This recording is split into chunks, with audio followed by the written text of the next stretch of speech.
Derek, welcome back to the jungle. 3, 2, 1.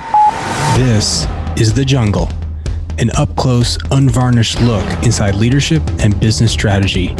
We wade into the real-world leader's face and explore what they do to create a path forward, because that's what business is. Wild, exciting. It's The Jungle. 3, 2, 1. Derek, welcome back. What? The jungle, Doug. We're official jungle mode now again, right? September 1st. Oh. September 1st. Summer's gone. School started. Our lives dramatically change from planning to execution mode when September 1st hits. We do a shift in everything that happens in our lives. And man, it is a jungle. There's so much going on, so many announcements. I mean, you're dealing with it all, Doug. Tell me, like, you've been on interviews nonstop here for the last day and a half because of the fund announcement. You want me to interview you about the fund? Oh, tell us about the fund, Doug. Tell me a little about it. Oh, Summarize man. it for us. Well, so we couldn't announce this news last podcast, but we can this podcast because of a little bit of a surprise. Surprise. Yep. So we announced that we're looking to raise a $50 million fund to facilitate the acquisition of small businesses out of our center for West Michigan. And this is a big win that we hope generates financial returns to our investors. It hopefully generates educational returns to our students in our great college through hopefully the great success that we have through these portfolio companies. And we hope it generates social returns in providing opportunity for everyone to be able to go through a program, be trained how to become a CEO, and then actually own a company and be CEO of a company. And we're really excited about bringing everybody to the table for this kind of win. And it has been a ton of fun. How many forms did we fill out to get through this? How many conversations? How many? It's just been an unbelievable lift, and Derek is the brainchild behind all of this. And we've gotten to a great point, and we've got a lot of really exciting things still coming down the pipeline of how we're going to weave all these parts together. Yeah, it's such a. I mean, it's go time now. It's such a unique fund that it took us so long to put together because of its uniqueness and because of the giving back portion of it to the university, to the educational outcomes, and to our values and our principles, and how those pieces are important to us. You think about community, you think about education, you think about West Michigan, all critical parts that played into our decision making all along the way. So, I mean, it's a ton of fun. It's just starting. How does it feel to have the identity now of both? So you're a dad, you're a husband, you're a professor, and now it sounds like you are also an entrepreneur, a business owner, and a managing director of a private equity fund. Have you come to terms with that? It's still hard to say in conversation. And a center co-director, because WMU Hayworth, this is all tied to it all started from our center and our idea making 2.5, 3 years ago. And what a center we're going to have. We've always said we want unrivaled learning experiences. We've always said best in the country, and we've always said the center is the mechanism to drive us to those outcomes. And this is the last piece to that entire center puzzle. It connects for us. I'm not sure everyone else sees it, but it's I haven't come to terms with it. Have you? Because you're the exact same. I mean, you make my signature for me, so it's just the same as yours, but I changed the first name. It's true. And it's the generosity of the Hayworths and the Menard family and the Charles Koch Foundation and Bill Johnston, who have helped kind of set the seeds there. And now we're going to take this thing to the next level. So speaking of Hayworth, though, WMU Hayworth, WMU Hayworth. Most people won't know this connection, but this is a piece of software that we tried to implement. We got shut down, but we will implement. We will implement. It's futuristic. It is. You want to see how future collaboration is going to look in a virtual world? Take a spin on Bluescape. Yep. It's hard for me to process as not a creative person, but It's a tool that it gives you a panel. You get to see through the window panel. I use his terminology into the future. So who's our guest, Doug? Yeah, so we had the CEO of Bluescape, Peter Jackson. He has a really impressive background, lots of startups. On his bio, he founded Granite Systems and grew that company from inception to 500 million until it got sold.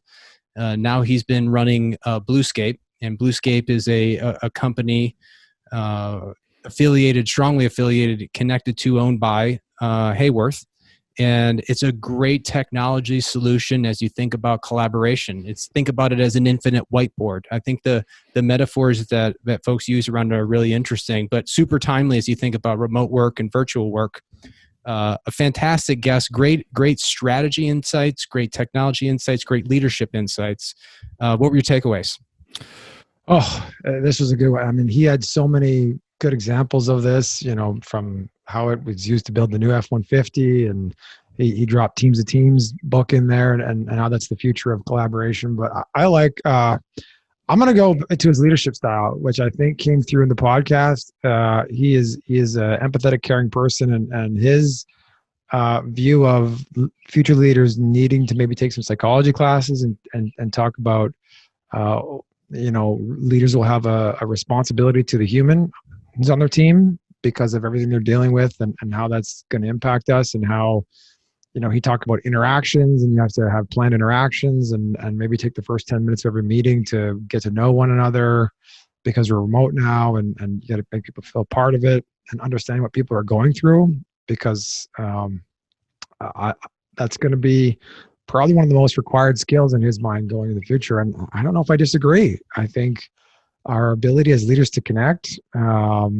So A, think strategically. That's why we have it. And then B, connect from the leadership. That's why our center's leadership and business strategy. I think he nailed it nailed that one. And he was really clear on what future leaders are going to need to do in this space. And it's going to be hard for a lot of leaders to do that.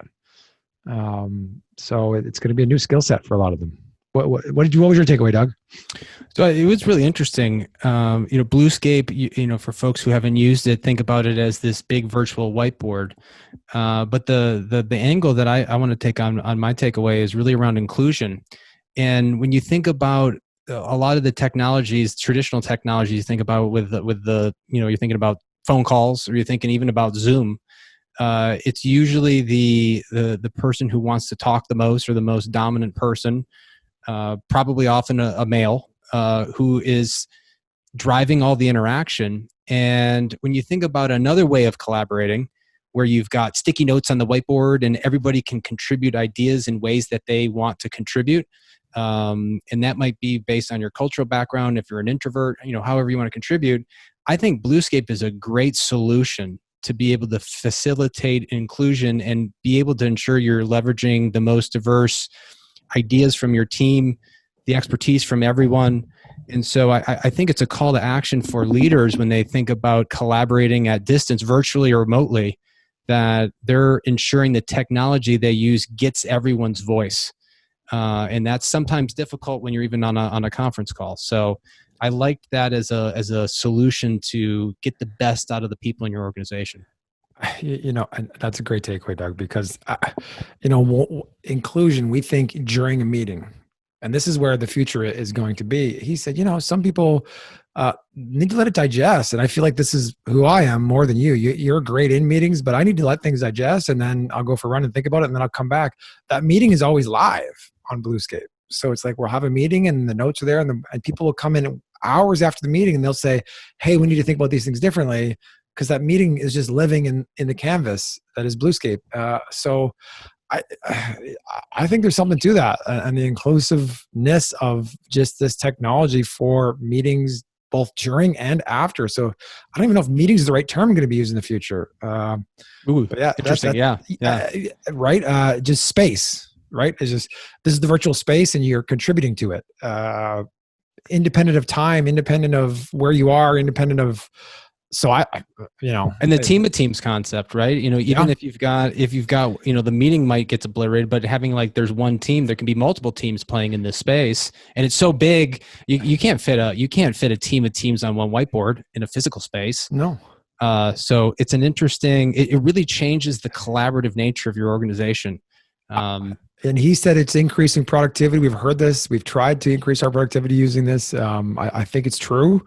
But you're the team of teams, like you're jumping in between teams and teams are jumping in between teams and they're reinforcing and everybody's got a visual into not only the now, but the dynamic and the time log to get to the now, because the notes are always there and they live there. And there's, if you organize that landscape correctly, which I've seen some nice ones, it follows through a time and it's amazing way, but it's, we're excited about this one. Yeah. Maybe our longest banter ever, but it was he was good. I liked him. He was energetic and just really good attitude. He's a great leader doing some great things. So yeah, we hope everybody enjoys this podcast episode with CEO of Bluescape, Peter Jackson. The Jungle is produced by the Center for Principled Leadership and Business Strategy in Western Michigan University's Hayworth College of Business. Our center supports the leadership and business strategy major, conducts large-scale consulting projects, and trains professionals in acquiring and operating small businesses. To learn more, visit wmich.edu/leadership center. Peter Jackson, welcome to the Jungle. I grew up in one, so this is great to be back. Cheers to you. Thanks for joining us. What do you got there? What kind of LaCroix? Is that a LaCroix there? LaCroix, I love it. Yeah. Cherry? Well, this is a new flavor. This is watermelon. Ooh, I haven't had that. I'd highly recommend if you get a chance. It's really quite good. Ooh. So, Peter, it looks sunny where you are. Where are you joining us today on the podcast? I'm in the East Bay area of San Francisco. So if you're familiar with the Berkeley East Bay area, just over the hills, the first town is called Orinda. And that's where my home is. Okay. And we were talking a little bit about, before we got started, that no breakfast today. Is this a new pandemic routine or what are the new routines now during the pandemic? No, this isn't you're probably hearing this a lot with these interviews. In fact, I've heard a few of these, but there's these regimens that I pick up from my children or from my spouse about what needs to be done. So there is no such thing as anything in this house that resembles a carbohydrate. There's nothing in this house that resembles anything that's sweet. It's militant. And I have 2 kids who have made it to the major leagues, absolutely fit as fiddles. They were living here for a while. They look at me when I have like 2 beers and think I'm evil. So I am now in full health shutdown. I cannot wait for this thing to end. Yeah. We would call that being dialed, but maybe that's more like jail. I don't know. I don't know. I mean, you guys look pretty fit though. You don't look like the kind of guys who are chomping down the Dunkin' Donuts every morning or whatnot. Well, I mean, to be honest with you, Peter, about an hour ago, I did pick up donuts. I did. True statement. Shout out to Sweetwater Donut here in Kalamazoo, Michigan. Ooh. It's an elite donut. You went legit, Doug. You need to get donuts. You got like some of the best. That's true. That's good awesome. for you. I mean, you're supporting the local community too, which I think is fantastic. Yeah. Oh, Sweetwater's is the best. And you're making Peter really hungry right now for a donut. He's been under lockdown for that long. I feel like I'm in the jungle. I mean, this is terrible. This is where we take all of our guests and all of our students is through the jungle. So Peter, you're CEO of Bluescape. Why don't you just very quickly tell folks who might not be familiar with Bluescape, but we obviously are, but you guys are playing a huge role right now as you think about solutions for collaboration with technology. So why don't you give us just a quick pitch on what Bluescape is and what problem it solves? So I like to think of it as, building a platform that's all visual that can consolidate all the things you're working on into one place. I mean, think of a fish tank with everything you care about and be able to share that with an infinite amount of people. And that can include conferences. That could include video sync. So I could be playing a video now and everybody could be watching it, stopping it, annotating on it. It can run every single application that sits out there in the marketplace. Typical company has 169 applications. So we run Zoom in it. We can run WebEx in it. We can run Chime in it.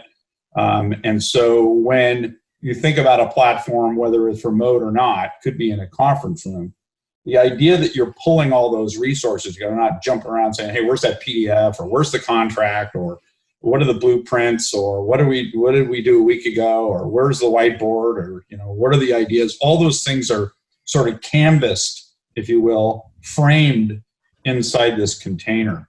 And it was actually the idea of somebody who was not too far from you, was the Hayworth family. And it was their concept as they were developing furniture. As we all know, they're like a $3 billion furniture company. Their idea was that they kept running out of wall space as they were coming up with vignettes and cloths and design. And they were like, couldn't we digitize it? So the roots actually come out of Michigan, and they built it in the Silicon Valley. And it really was kind of a cute little project of theirs up until about 2017. Ended up making big moves in the federal government, mostly in the Department of Justice. The Department of Defense is now getting all these awards from people like the Air Force and the Navy. It's in the Royal Air Force. It's an amazing platform, seeing as how it was built to help build furniture, and now it's being used across every movie maker, every TV maker, things of that. So it's really accelerated over the last year. It's an interesting, when we first saw it, I mean, for folks who haven't checked it out, I mean, it's a great solution. To me, it is almost like, it's like the metaphor is interesting. It's a fishbowl, or it's just kind of like an endless whiteboard that you could kind of put anything you want on there, and it goes infinitely anywhere. And so it's a really interesting way of flipping around how you do your work, rather than doing it in a PowerPoint and seeing, one version. You can see all the different notes and activities on this whiteboard. And so if you're a visual person, it's a really interesting way to be able to collaborate across all these different things that you're doing. I agree. So when you think about collaboration and technology, Derek and I are running into this a lot. A lot of leaders we've talked to is what are your lessons or advice for all of these workers who are now virtual or remote? And, they're thinking about Bluescape, or they're thinking about Teams, or they're thinking about all these solutions. What do you guys recommend from a Bluescape perspective on how to facilitate great coordination at a distance? Because that's not always easy to do. What are your lessons there? I mean, at the end of the day, I think it's, everybody's always trying to get on the same page, or I try to say at Bluescape, trying to get to a single pane of glass.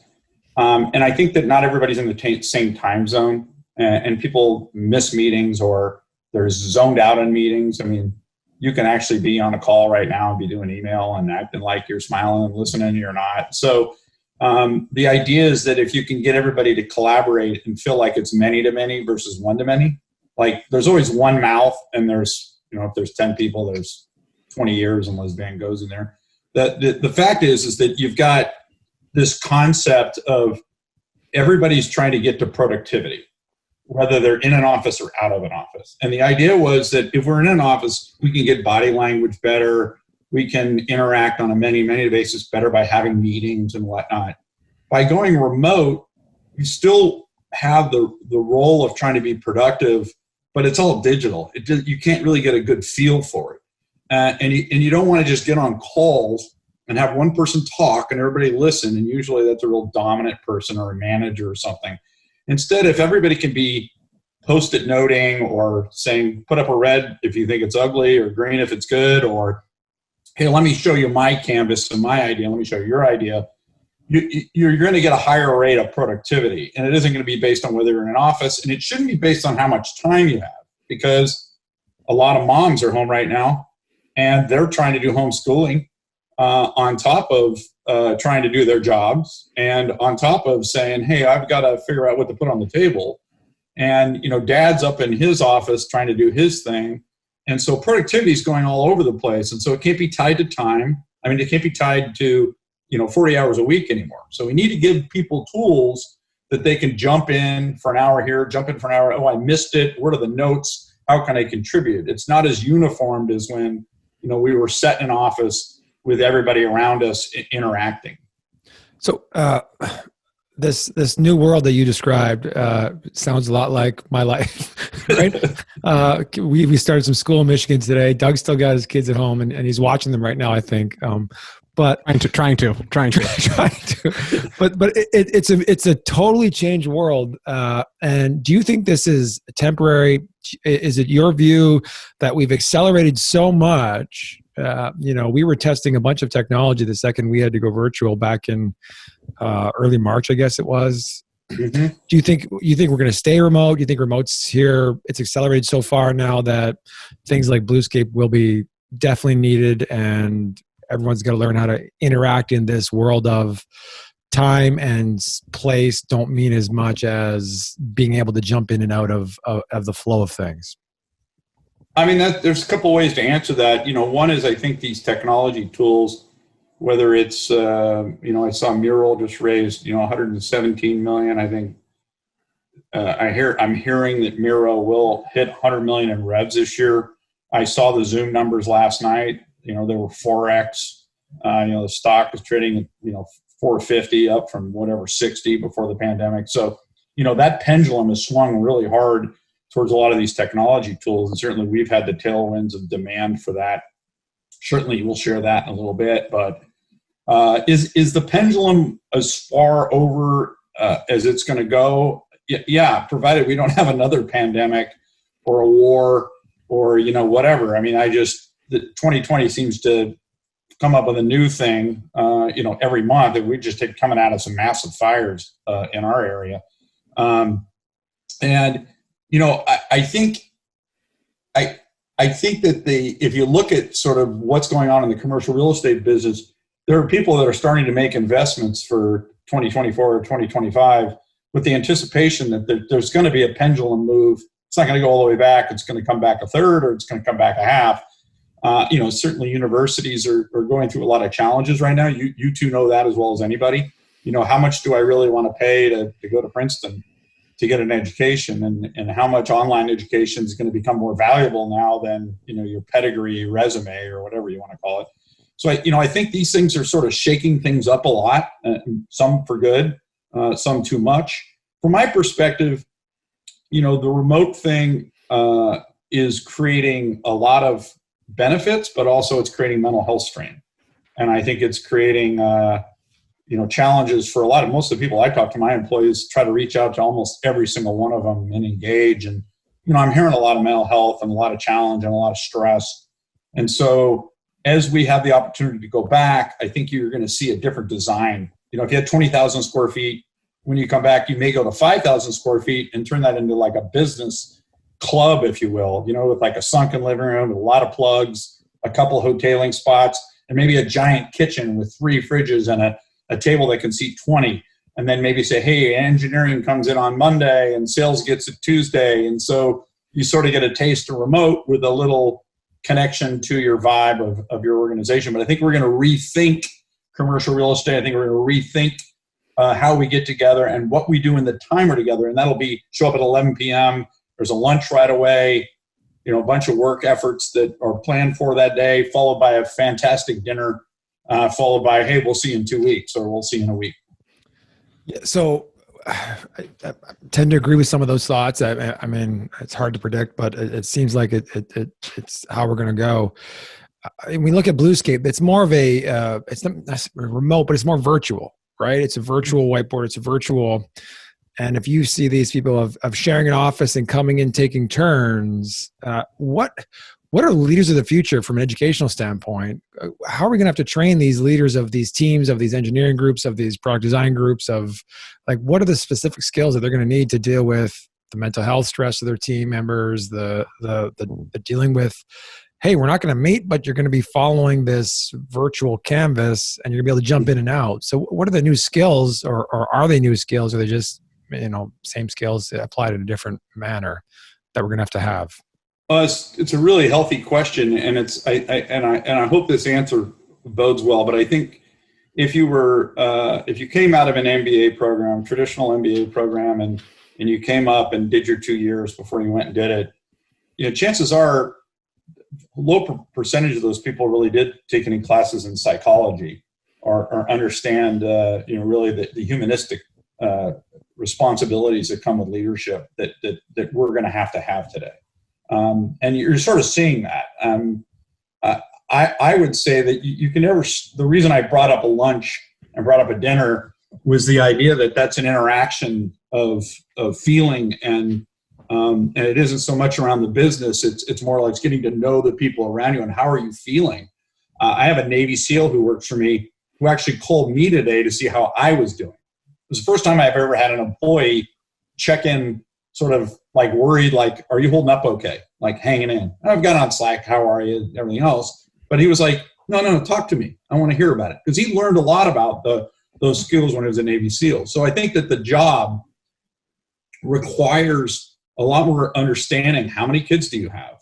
How long have you been married? Where do you live? What's your commute? What do you like to do for fun? Like, what do you guys like to drink? Like you started with, like really start every meeting with 10 minutes at least of interacting. Just like when you're trying to sell something, hey, how you doing?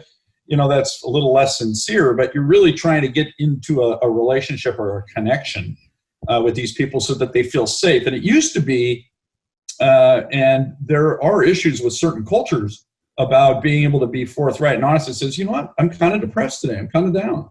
I'm not doing so good. I'm kind of sick of being stuck in this house. Or my wife and I are having a challenge, or my kid's being really despondent, and being empathetic and listening is just as powerful as executing on a contract, because you're going to get a lower turnover rate. You're going to have a lower health insurance rate. You're going to have tons of loyalty, and it's going to increase your productivity. People are going to say, hey, I really want to see my business succeed because I can't see myself working anywhere else. And I think that's how we have to look at this. It used to be, let's put a bunch of really expensive drinks in the kitchen and a bunch of food to make people happy. No, that was a manipulation to keep you to work later and not go out to lunch. And it was a productivity play. We need to really think about this in terms of the whole holistic feeling of how people are. The one thing I want to cue in, I think that's really interesting in how Bluescape almost fits in as a solution to some of these tensions that you outlined.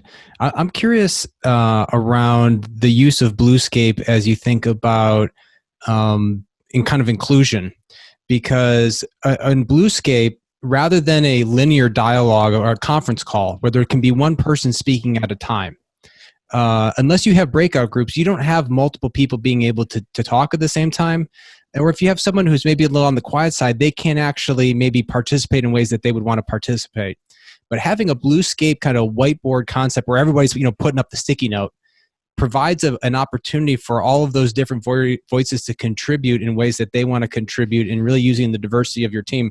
I'm curious how you guys see that. Is that a fair way of characterizing how Bluescape can kind of play a positive role as you think about collaboration?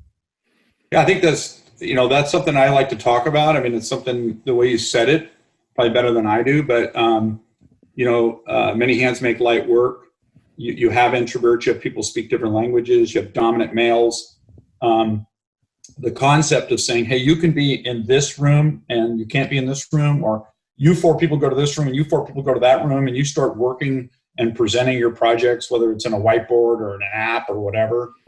Applications becoming shareable, where like a Google Doc is shareable. Well, now suddenly every app you put in Bluescape becomes shareable. So now everybody can be contributing.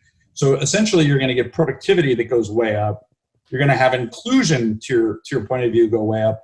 And people can I've noticed a lot of times in meetings where people aren't talking, I'll come back in and be notified that in the workspace, 5 people just came in and made comments. They did it afterwards. They weren't trying to make noise in the middle of the meeting. They wanted to digest it, think about it, and then go into the workspace and say, hey, I know we're designing it this way, but my idea would be if we did it this way, wouldn't it be a little bit better or whatever? And so now you're getting everybody contributing. It's the many to many, and you're going to get things done faster. You're going to get the best use of your people, because normally the people that make a lot of the decision-making or the leaders aren't necessarily the right people. They just got into the leadership role. And now you're managing, I think the McChrystal group, General McChrystal was all about this when he went into Afghanistan. He found out that fighting in these wars was difficult because they were all making decisions, the Taliban making decisions on the street, where we were making things as a pyramid. So now you're making decisions within your workspace from everybody from the bottom up. So you're getting the inclusion of the new person or the person who's been there a year, the graphic designer or whatever. Everybody's contributing and pushing up as opposed to things being pushed down. This is a complete revolution of the way we do things. And I think what you're going to see is better products, better time to market, happier employees, and overall increase in productivity. I've seen examples. We just built the Ford F-150, in your state there inside Bluescape. We were able to do that in record time. We were able to, and now we're starting to do other cars within that. I mean, Ford is an amazing company that's having to survive, the Tesla era. And so they're really transforming their organization to sort of include more people to get, time to market, get products done faster. And I think you're going to see a great motor company because of technology and because of remote. So let's talk about, kind of zoom out a little bit, talk about the future of your industry. How are you thinking about your industry is obviously probably a net is all doing well, but some are doing better than others. How are you guys thinking about innovation, strategy, playing offense, playing defense? Where do you see the industry heading and how you're going to play in that space? Geez, Doug, it's another great question because we're seeing a lot of traction amongst, a dozen players in the space. Certainly Microsoft Teams giving away 4 million copies of it to the federal government.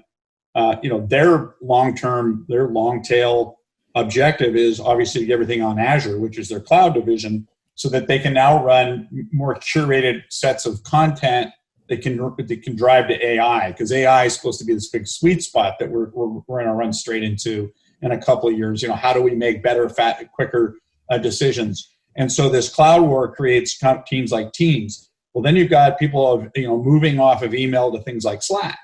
And Slack and obviously Teams compete. And then in the conference wars, you've got WebEx, you've got Zoom, which we talked about earlier, but you also have Chime coming in, and Chime is tied to AWS. At one point, AWS dominated all the cloud business. They still have roughly a third of it. But AWS, you've got to think of Amazon as one company. Sure, you get your groceries and your stuff at your door. But when you think about AWS, they're starting to come up with a big set of products that are sort of open architecture to compete against Microsoft. So they've just did a partnership with Slack. We're very involved with Amazon. So there's sort of this sort of architecture over here. Now you've got people like Salesforce. Salesforce is creating a workplace application. Even Facebook has a division that does this. So what's going to happen? Zoom palled up with Oracle. So they're on the Oracle cloud. Miro is on Amazon right now. Mural is on Microsoft. These things aren't going to stay disparate. You're going to see these consolidations occurring so that the customer isn't saying, I've got to make multiple choices. They really want to make a choice that lets them be open, unless they're just going Microsoft stacks. But I think if people are going to start to see these things, they're going to want to say, hey, I don't want to write 5 checks. I want to write 1 check. And I think that consolidation will happen more rapidly because they're also I'll finish by saying they're putting a huge price tag on the valuation of all these remote technologies, companies like ours, companies like Zoom. We talked about that again. When you think about they're now at like $135 billion market cap, what's the best use of that capitalization? They're going to have to acquire something. Something like a Slack is trading at, $19.5 billion. So if you combine sort of the persistence of maybe a Slack with a Zoom and maybe a Mural, now you've got one set of tools. And then, so I think you're going to see this. It's going to be an exciting time because like you said, this isn't going away. We need to have these collaboration tools. I'll finish by saying literally 3 years ago, if you said collaboration, VCs ran away. They wanted nothing to do. It was just roadkill. And now because of remote, it's really moved the Gartner number. It was supposed to be like a $35 billion industry outside of telecom by 2024, and it was supposed to be like 7 or 8 this year. It hit 30 billion this year. So everything accelerated and changed, and so you will see radical changes in consolidation. And there's probably companies in 6 months from now you and I'll be talking about that we haven't even heard of now. Really interesting. So, and maybe I'll have one more question here before we go rapid fire. So amidst all this swirl, and this is education, this is collaboration technology, this is real estate. How is you as a CEO are making bets? how do you think about making bets when this environment's changing so rapidly and moving so quickly? Yeah, I mean, it's harder to. I think it's when you. I've done a lot of startups, and so people call them pivots. But what happens is you become opportunistic. The VC doesn't want to give you money unless you have 10 customers, and then the 10 customers, you come and try to sell them an orange, and they want to buy an apple, and so you're like, okay, maybe we should just make this thing be an apple. And then the one guy says, oh no, I need it to look like a banana, and so you start to get further and further off. In our particular case, when I came into the company, it was really about a 4-wall display. Universities used it for the students that have their stuff go up. Multiple people could work on a wall. And really 3 years ago, I went, no, this needs to be a web-based work anywhere and not be so focused on touch wall capacity. Thank God, right? Because nobody's using our wall technology right now. I think it's the university up by you guys, GSVU, which has them all over their universities, yet they can't use them right now, right? So what we did was we went and hired the top engineer who designed Flash from Adobe, and he also built the BlackBerry telephone. And we hired all these engineers, 120 engineers, a lot of them up in Waterloo, Canada, that had all worked together. And we said we really need to make this a web-based experience like it's a wall. And so we made our bet that we needed to be fully web-enabled communication, the stuff you were talking about, doing that. That didn't happen overnight. That was a $100 million investment. The Hayworths had to step up to it.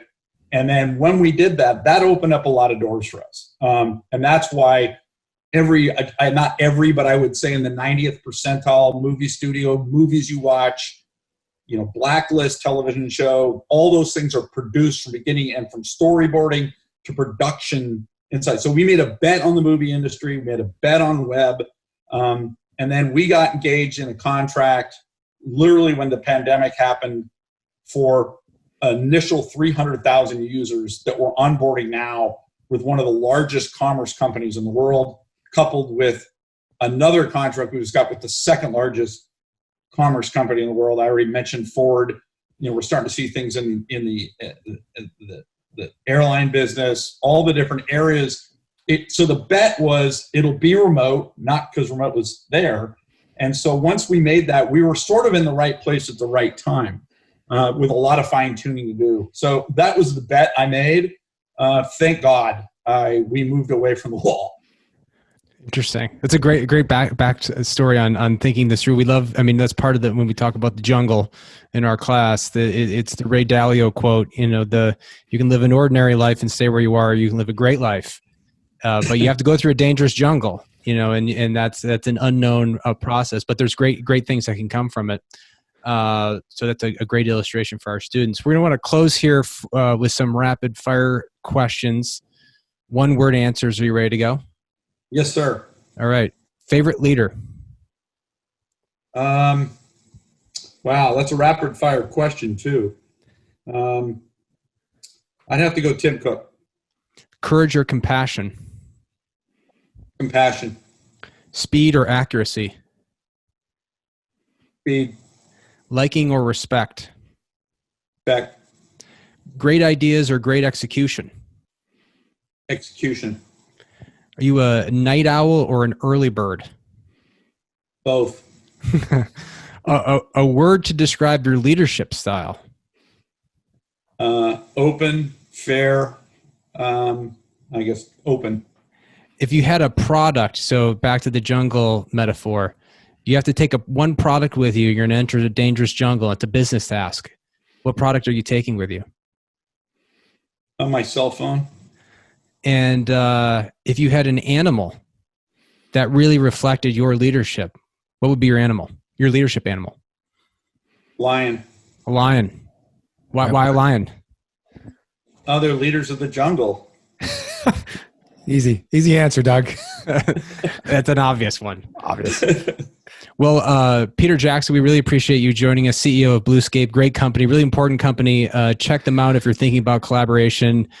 Thanks so much for joining us on The Jungle. Thanks, Doug, and thanks, Derek. Thank you.